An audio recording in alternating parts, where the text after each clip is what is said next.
What the f is that? What the f is that? So this caught me completely off guard and it kind of screwed up my upload schedule, but I just had to talk about it before something happened. As for what could happen, well, I think you could guess once you see it. Y'all remember Billy Coull, right? Rising star in the literary world, creator of the AI-generated Willy Wonka immersive experience, author of the revolutionary tome, The Biohazard Protocol. Registered sex offender. Like many chronic illnesses, the thought of him just kind of flared up one day unannounced. So I did some looking around to see if anything's become of good old Billy since that whole mess. And amid the usual year-old articles and videos about the Willy Wonka experience, something caught my eye. No. No way. Oh my God. It's the reckoning, folks. The redemption arc. Billy Coull is back and better than ever.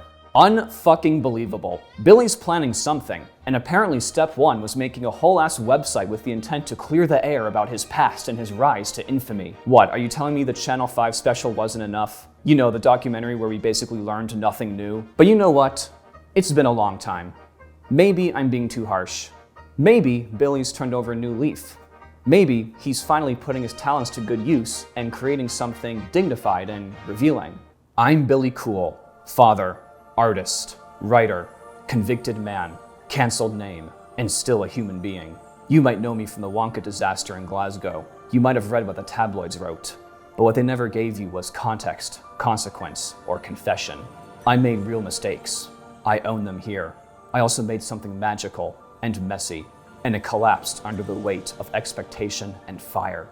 This site isn't damage control.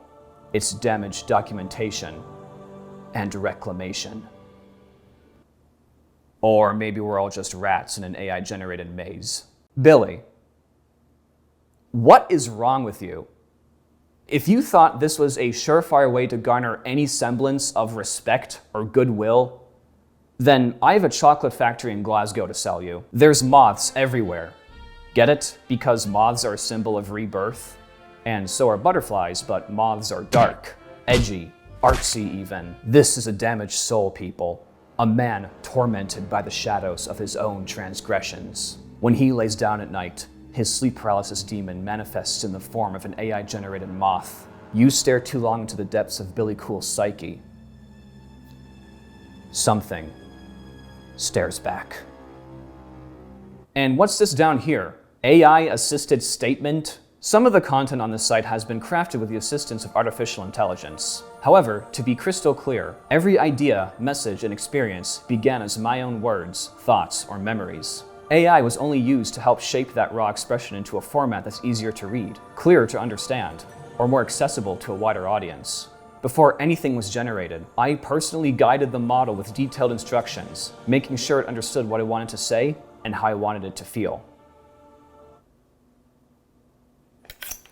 Sorry, sometimes you just have to put on a happy face. Bro just can't not use AI. Like, I'm actually kind of scared for this man. Is he so devoid of autonomy and conviction that he has to use AI to put his words onto a page? This is the same excuse a lot of AI creators use, the whole, it started as an idea just like any other artist line. But art isn't just about having ideas. It's also about learning skills and practicing those skills and sacrificing yourself for the sake of the craft. Things which Billy clearly still hasn't done. Like, seriously.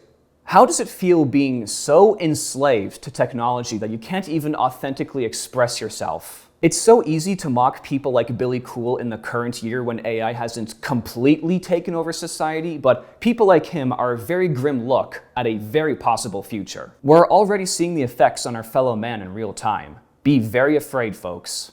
Anyway, back to the moth website. So the rest of BillyCoull.com is just AI-generated, I hesitate to use the word prose, elaborating on what's been going on in Billy's life since the fallout. But the word elaborate is also a stretch. Most of it's just anemic fluff that's there to take up space. Amid all the noise, we learn that Billy is indeed on a registry, and that he's under supervision, doing community service, and attending therapy. We also get the gruesome details of the crime that led to his sentencing. I was still speaking to a woman I loved.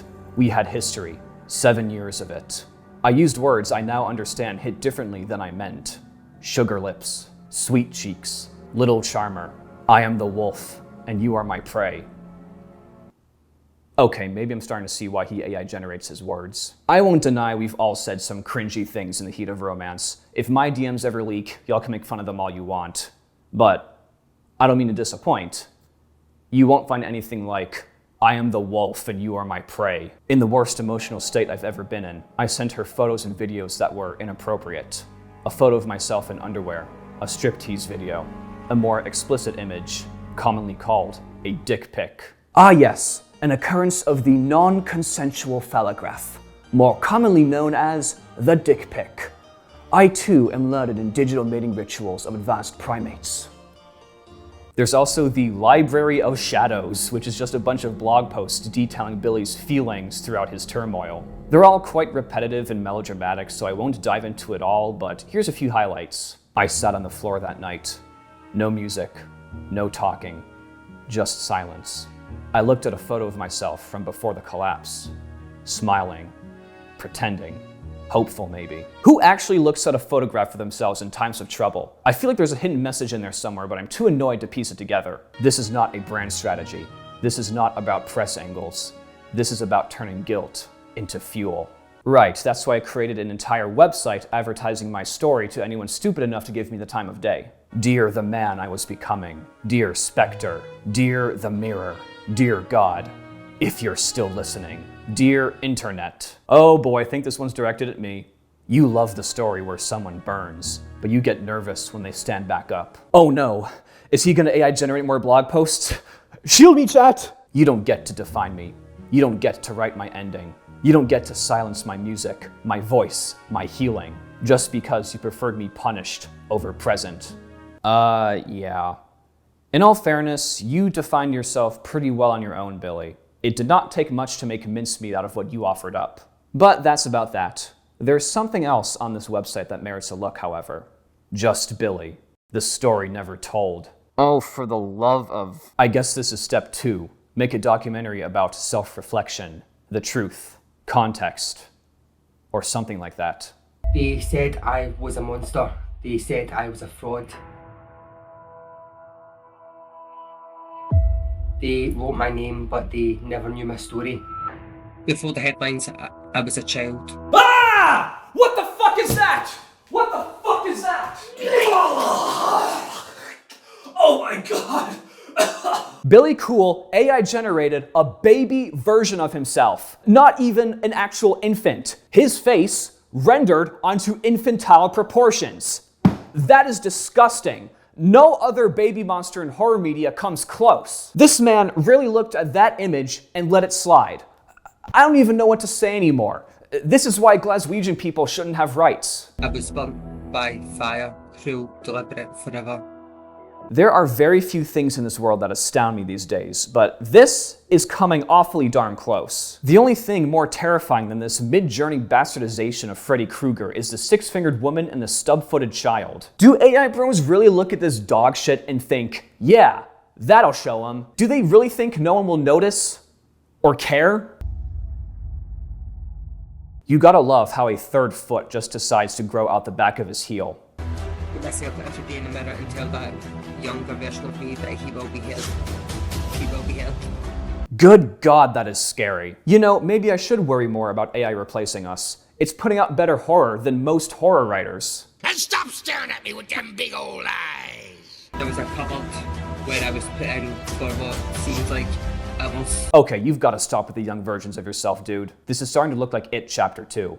But through all of that, oh, and there's the moth again. See, I told you it was thematically significant. So basically the whole story of this trailer is that Billy Coull had an abusive childhood. His mother, presumably, burned him with a cigarette and locked him in a cupboard for hours on end. And that's why he AI generated the Willy Wonka experience 30 years later.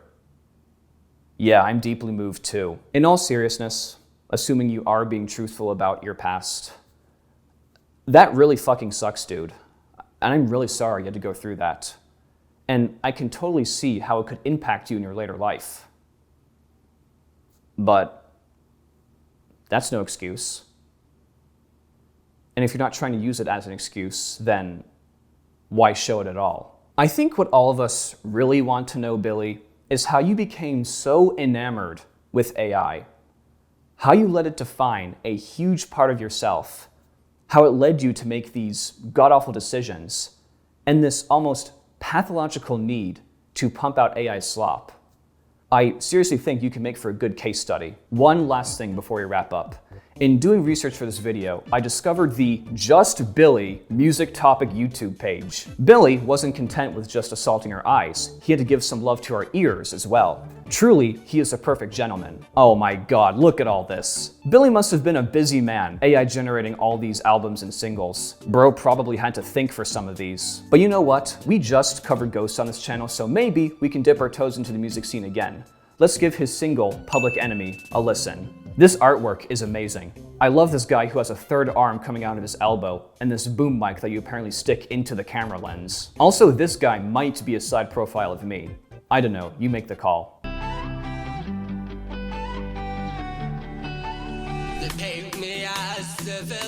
And that's enough of that.